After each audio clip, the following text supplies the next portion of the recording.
Hey everyone.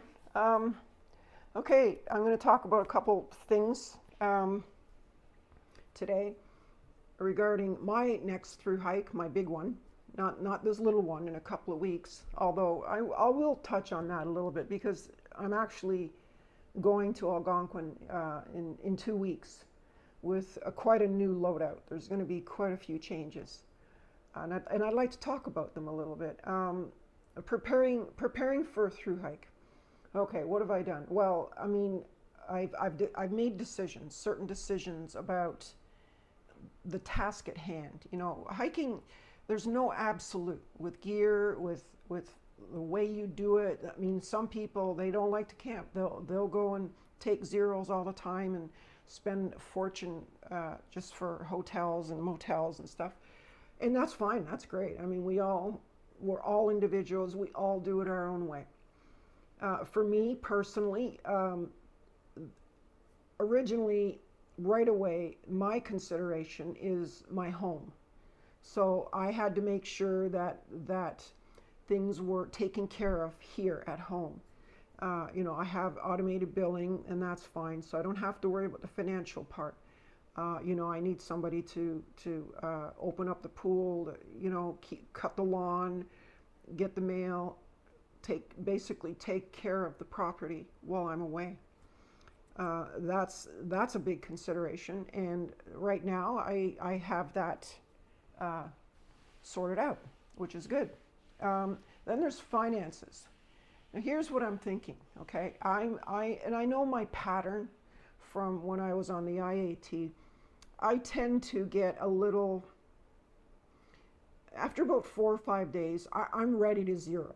Not zero, but I'm ready to go and hit a town and resupply and recharge batteries and wash clothes and get some fresh food, because I really do intend to eat as much fresh food as I can. And I'll talk about that another time. Trail food just is garbage. I'm sorry, but somebody's got to address this, and I'd like to touch on it a bit in future videos for sure. But at any rate, so that being said, back to the financial part of it, I expect then that in a 30-day month, I'm probably going to have to buy accommodations, I would say 5 times a month. So even if I average roughly, let's just say $75, $80 a month, or sorry, a night, I'm looking at about $400 or $500 a month in lodging, right? Also, I am going to go early down for the through hike. I'll be down there probably a month prior, and that'll give me an opportunity to put together boxes, to dehydrate some food for myself, plan out the intervals, because as I go in a hike, I generally scale up. I'll start by doing maybe 5 to 8 miles a day for 3 or 4 days, and I'll be doing 10, 12, 15. And I'll probably end up settling at around 18 to 20 a day. That just seems to be my comfort pocket, So that way I know exactly, or at least roughly, where I'll be, when I'll be, and what supplies I'll need. I'll need to send myself a pair of shoes.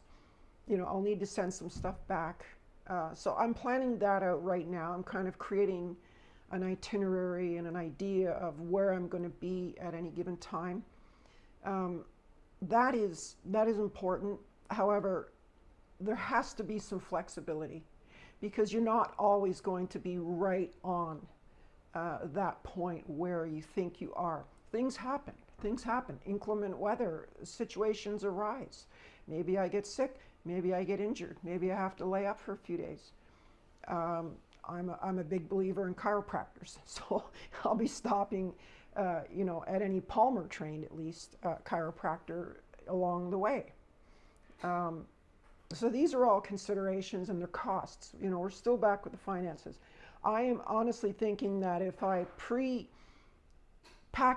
my food, at least I would say, I don't know, 3 boxes a month, to me, that would probably be another $250 a month in food. So now we're up to over 1,000. Well, sorry, no, we're almost at 1,000.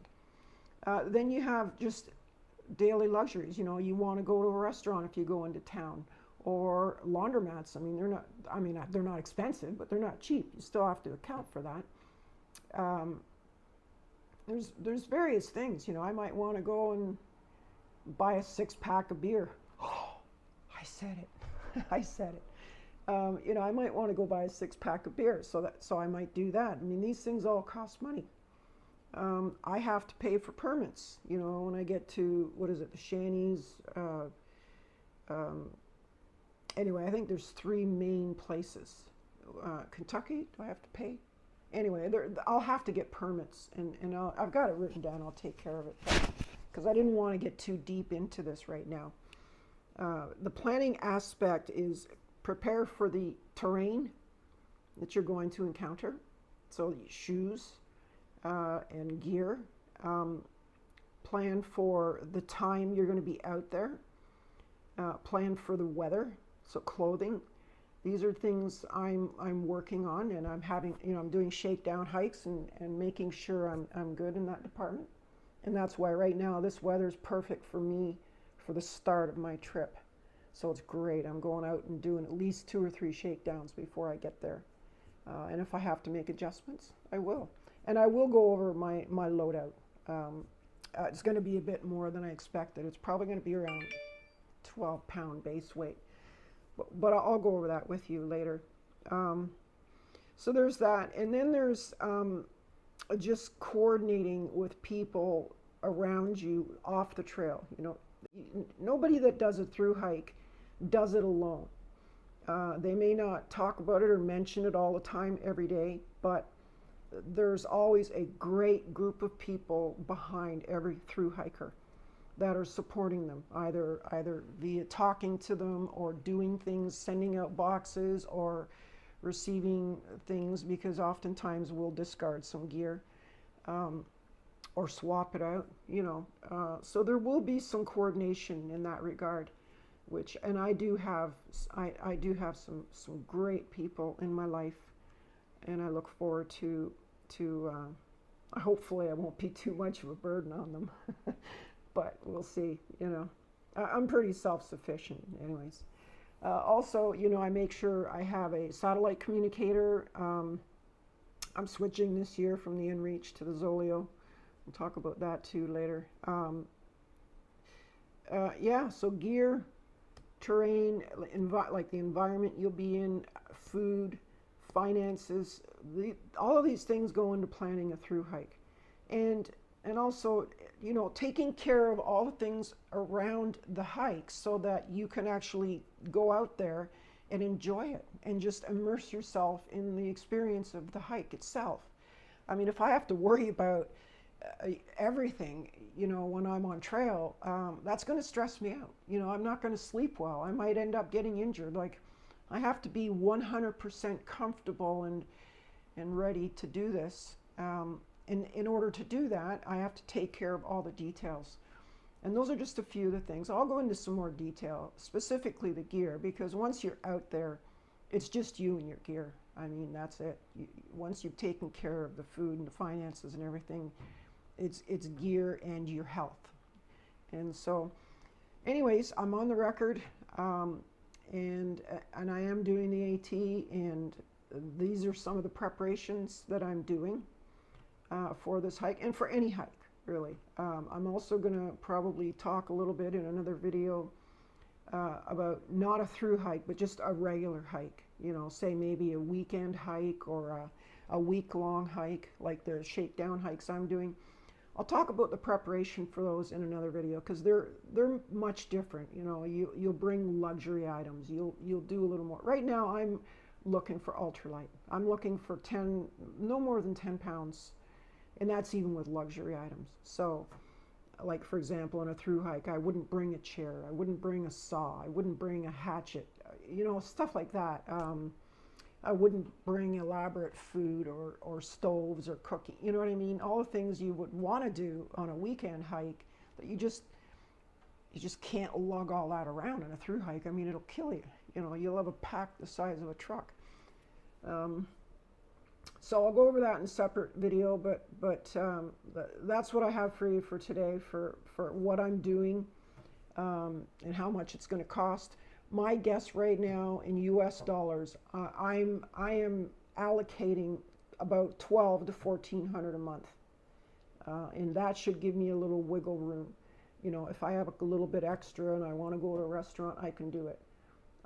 But that's a really, really important part. Hiking is not cheap. Hiking is not cheap. People think it is, but it's not. But how much you spend, that's up to you. You know, if you're one of those hikers that loves to sleep in a warm bed all the time and wants to spend that extra money and time zigzagging, coming off trail and going to towns and stuff, so be it. I mean, who am I to say? I'm somewhere in the middle. You know, I like my comfort. I know once I get really stinky the stink gets really real for me after about 4 or 5 days. So I'm dying to get off trail at around 5 days. 5 days is probably going to be my number. But you know, these are all things that I've considered, and now I'm having to face. It's the reality. Anyway, guys, thanks for listening. As always, like and subscribe. Hit the bell notification icon for new content, and we'll see you on trail.